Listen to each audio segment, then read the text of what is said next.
Hello, I'm Darren with the American Made First podcast, and today we have a special guest, Mr. Greg Medford, Medford Knife and Tools. I've been looking at your website, Greg. You are a Marine, a pilot, a father, an entrepreneur, among other things. Did it happen in that order? Yes. Yeah, I figured probably so. Marine, then you learned how to fly, then you probably became a father, then you became an entrepreneur. So, yeah, pretty good guess. Yeah, I've been, when I got out of the Marine Corps, I had one job for about a year, and then I became self-employed, and I've been self-employed ever since. Ever since. And when was that? So I got out in 92, so I started my first business in 96, and then I've been self-employed ever since. And when did you My start? first business, I had a group of martial arts schools teaching Kempo, karate, and jiu-jitsu for many, many, many years. Yeah.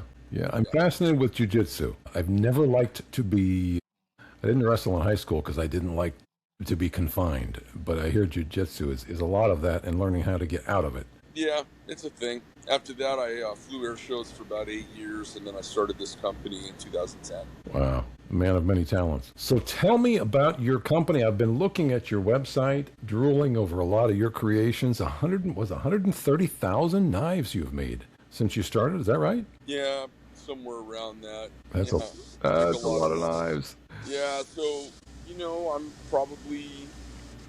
I kind of grew the knife company obsessively after I started it, and I got to a size where I felt like if I kept going, I was going to have health problems. So I kind of dialed it back a little bit, and I have it right now at a size that's just kind of perfect. Yeah. It's relaxing, keeps me on my toes. I can focus on really high-end boutique stuff, and just set them there. I'll look at them, and I don't have to get all obsessed with either big numbers or huge distribution, which is a lot of work. Right, and you've got a pretty good and when team you there. do that, everything that you wanted to start a company for goes away when you do that big scale. When you get to big scale, and then I was like, the effort in the little niche industry that I'm in.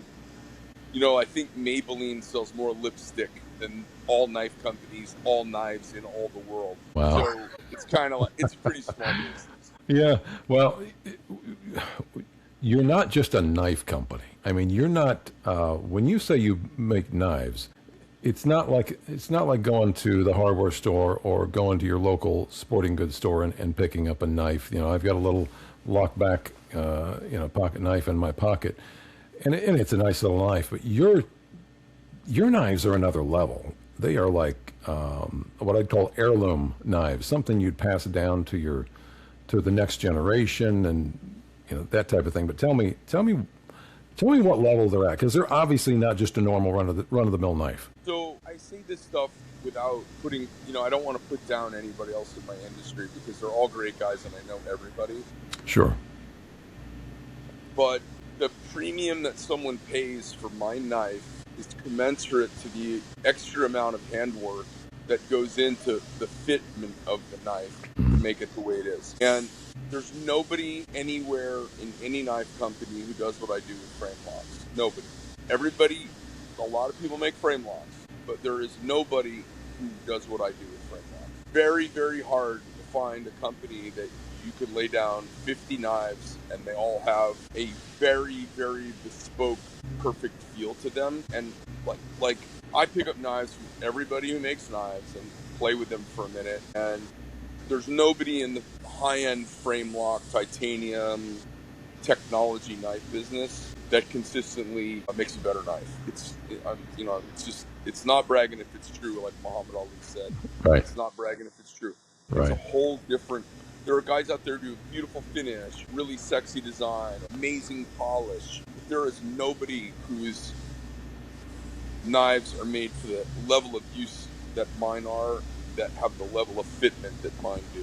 It's very much like the hand building of a Rolls-Royce Merlin engine from a Mustang, from a P-51 Mustang.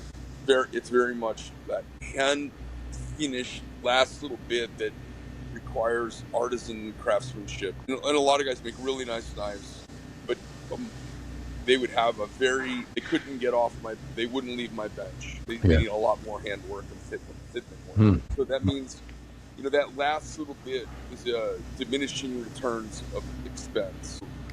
If it costs $200 to make some half-assed knife. It costs $400 to make a good knife, and it costs $800 to make an epic knife that has a hydraulic feel Yeah. and is yummy and like interacts with the human hand and brain and spirit in a different way. And if you're kind of a ham-fisted normie, doesn't matter. But if you do take the chance, the time to learn, it's different. It's it's hard to explain. Okay, a lot of people can write songs. AI can write songs. Sure.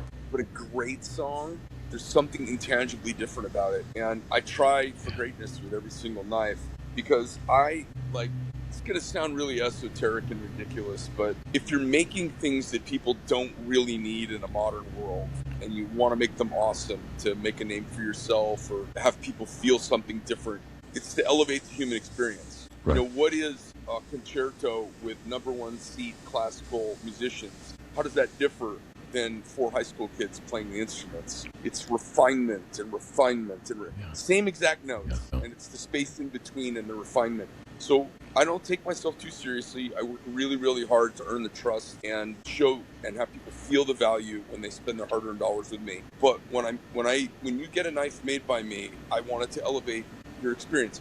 I'm not in it for you to be visually wowed, because looks are deceiving. I want you to feel it. And there's an ancient connection between the arm, the shoulder, the elbow, and the hand, and the edge of a blade. And that space in between, if it's done perfectly, there's a kind of communion between the edge. It's ancient. We've been using sharp things since the beginning. Yeah.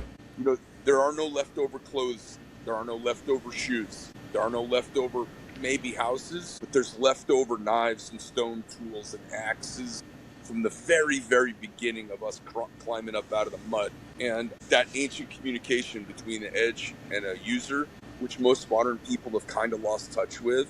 If you get to know a good knife, when you feel this, you immediately go, wow, different. Where you go, okay. And if you don't, sometimes, you know, it's like, I don't know if you've ever ridden a Porsche or driven a Porsche, but people kind of scoff at Porsches. Seems like a rich guy asshole car or whatever. The first time you drive one fast and go around a corner, your experience has changed. Yes. Like you go, oh, wow. Yes. And that's what I want someone to have when they get one of my knives. It's like, love fantastic mechanisms. You know, I love a really nice. There's nothing worse than going in like a $4 million house and it's got Home Depot hardware on it. Like when I go into a $4 million house, it should have handcrafted hardware on the doors. And when you open and close them, they should have this kind of yummy, there's brass inside, they're smooth. It's not like mechanically clunky. Yeah. There's nothing wrong with that. If you live in $1 million house, you get stuff you can buy at Home Depot. Nothing wrong with that. Totally. Sure. But for $4 million, like what do you get that's different? Other than bigger. These amazing little details. And so when someone like, they just look at a knife and go, oh, that's a $100 knife, that's an $800 knife. How is that possible? Feel it and use it for a minute, you'll know. And then they go, okay, I get it. Yep. I get it.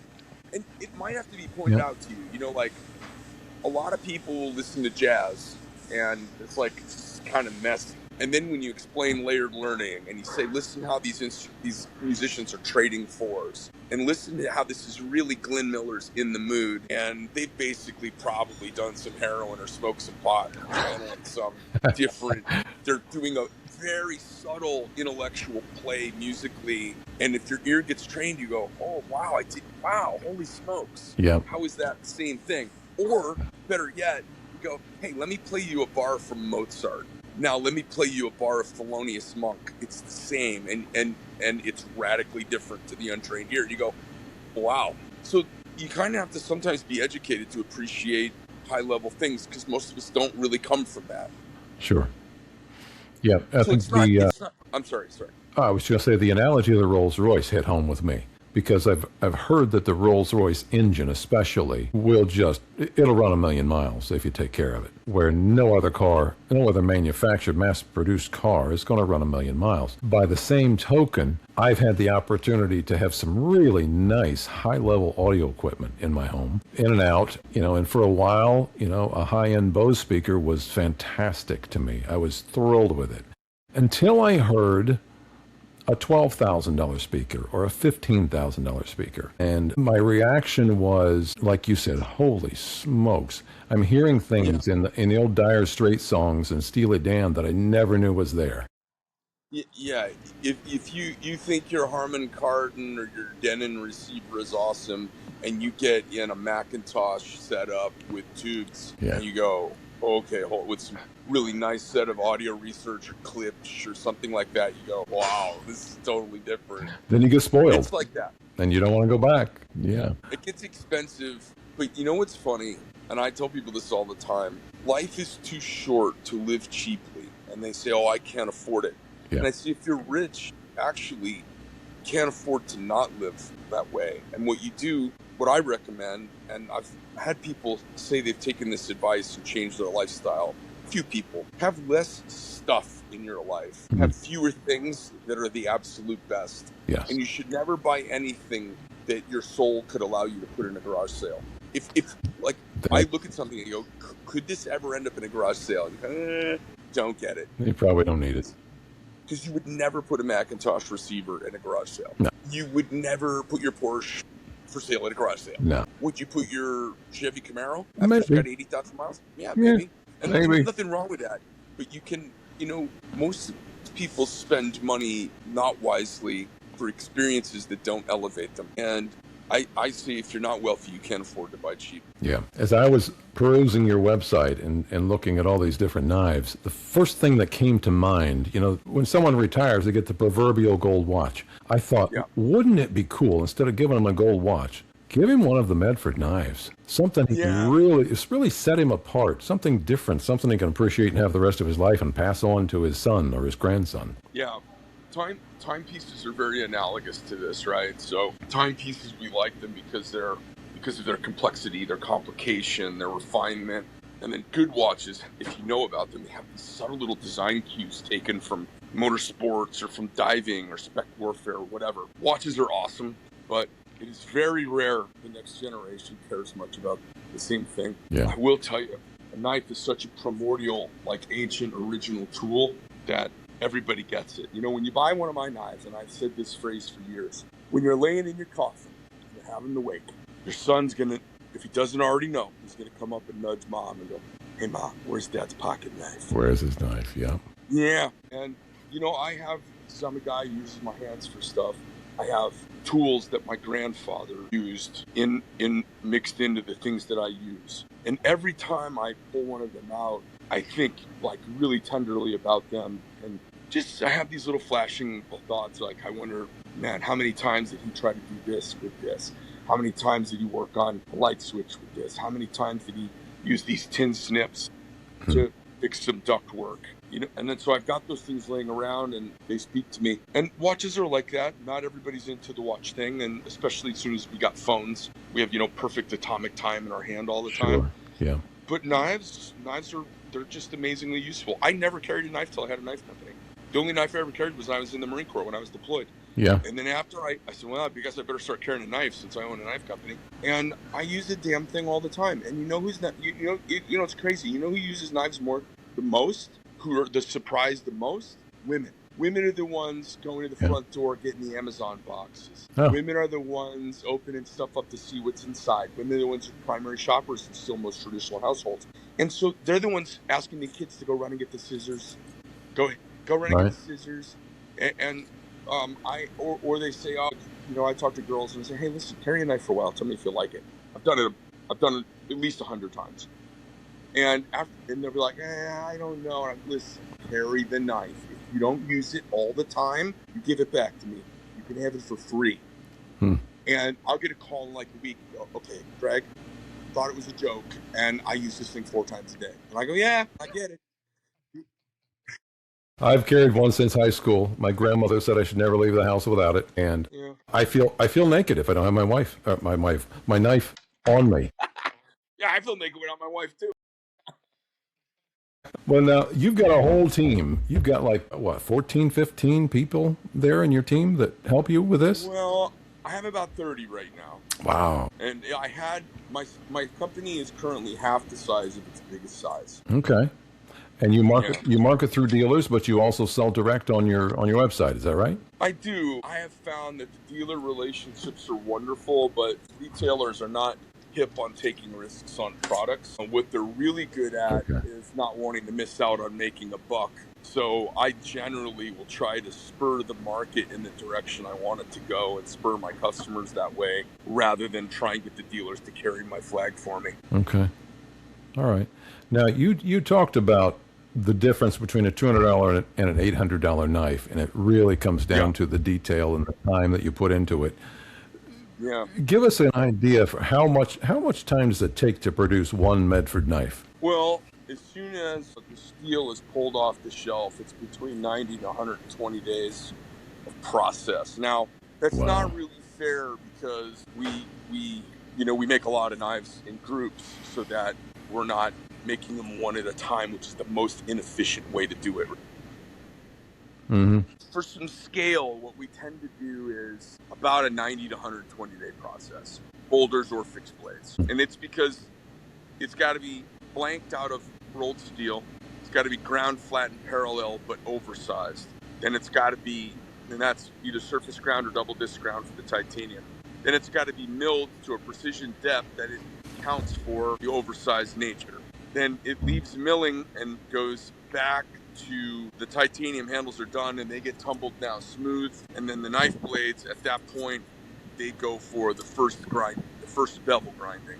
Then after they get their first bevel grinding, they go to heat treat. After heat treat, they go back to surface grinding and get requalified down to final thickness. And that's where that extra thickness is ground away and gets rid of all the thermal distortion. After that, they go back to finish hand grinding, and that's where the artistic finish touch of tying it all together perfectly with a beautiful sheen. Then from there, they go to tumbling, where they get blasted, tumbled, and surface normalized.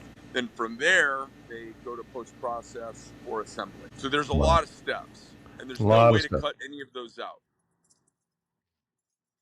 And some companies don't use some of those steps, and and I can tell the instant I pick up their knife, instantly. Yeah, the knife I carry is a nice knife. I enjoy carrying it, but I'm sure it's on the Chevy Camaro level compared to your Rolls Royce. What kind of knife do you carry? I carry a Kershaw.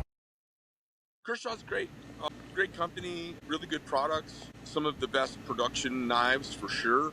And I love it. I've had Bucks. Yeah. I've had Kershaws. I've had Gerbers, but I like the Kershaw. I've lost a couple of them to airport security because I forget to take it out of my pocket. But that's another subject. Yeah.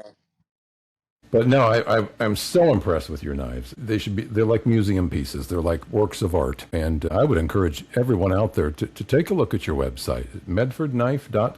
So I'll tell you a funny story real quick. It sounds like you're wrapping up, so I'll let you wrap up. But I was in Hartsfield Jackson in Atlanta, and I had accidentally brought my number one OTF that I had carried for a couple of years. Oh no! Like, on the open market, a number one from me. I've been offered some stupid money for knives, but I'm going to say pretty much any number one that I've ever made that I've actually carried, I could probably sell for $8 or $10 like without pointing at nine. And I've sold them for way more than that. They were going to take it to TSA, so I tried to give it to the TSA agent because I forgot it, and all my gear was already packed and checked. There's nothing I could do. Yeah. So I tried to give it to the agent. She said, "No, sir, we can't take it. You know, they're kind of feds, right?" So I literally walked out in the line, someone coming out of security, and I found a dude wearing an America shirt with some boots. And I was like, "Hey, man, do you like pocket knives?" And he's like, "Yeah." And I go, "You're welcome."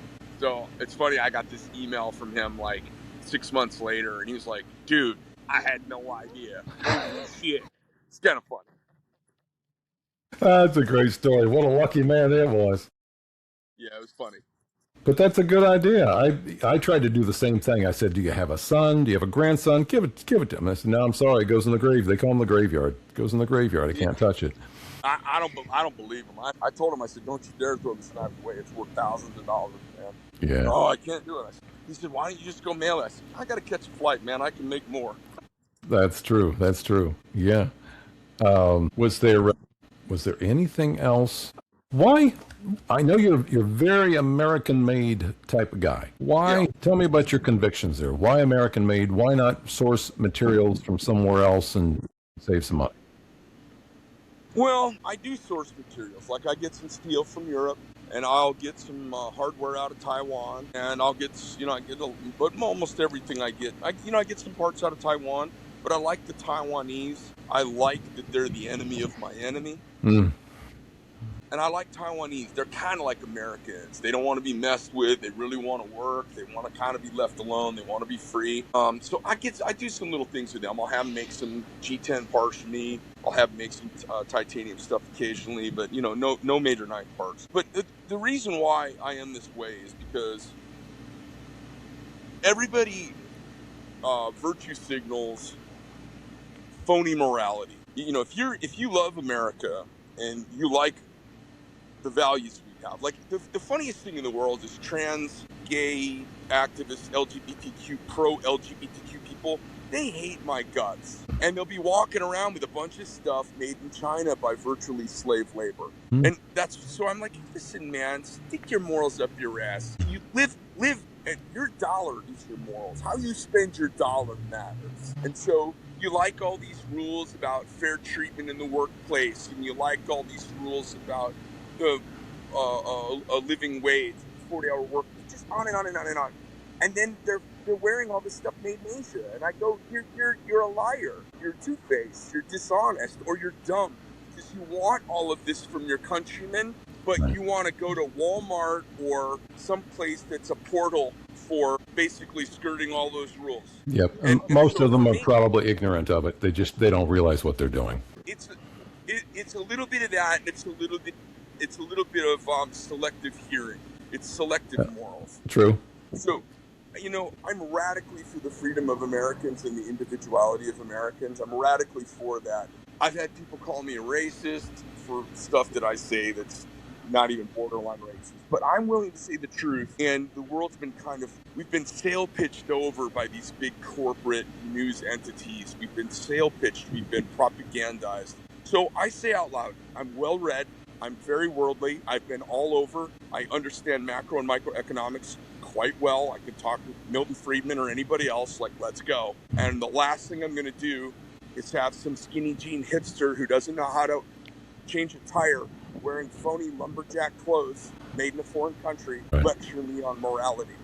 What I believe is you buy where your morals are, because the highfalutin morals of Americans are the result of largesse of our system and society. Support it. Support it. It's not a sales pitch for me. It's a real thing, I believe in all of these freedoms, and they are expensive because they're not God-given. They're defended by young Marines. So pay your taxes. You want highfalutin morals? You want all these protections? They're pricey.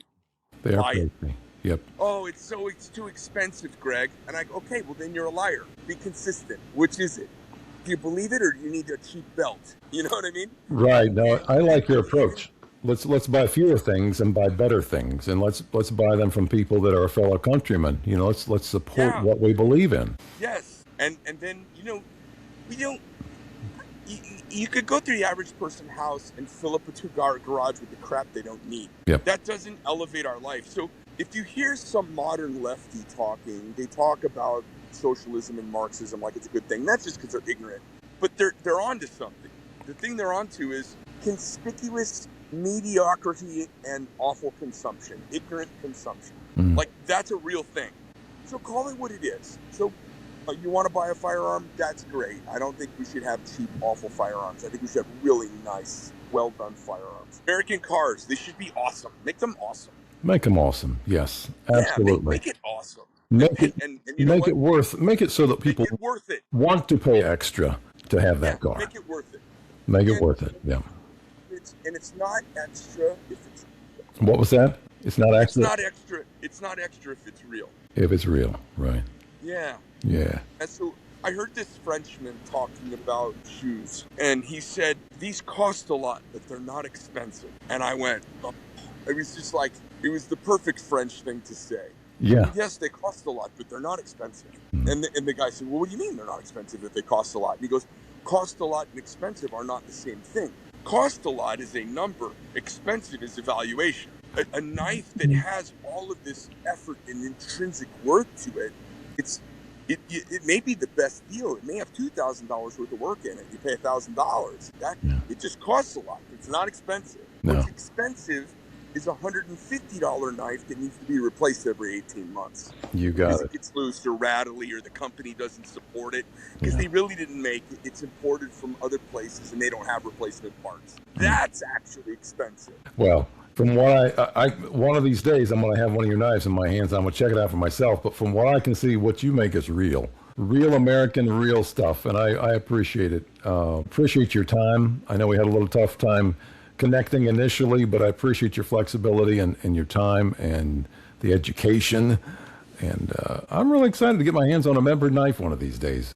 But the rest of you out there, it's different. If you got a special occasion, a graduation, a wedding gift, a retirement, man, think about a Medford knife. That's something different and something that they'll value. And like Greg said, something that the next generation is going to covet. They're going to want it. The kids are going to be fighting over who gets Dad's knife. That's something special. But thank you, Greg. Appreciate it. Hope we can reconnect again soon. God bless you and everything you do out there, and enjoy that warm weather. It's a little not as warm here in Delaware. All right, well, take care. And for everyone else out there, thanks for tuning in. And next time you make a purchasing decision, think American made first.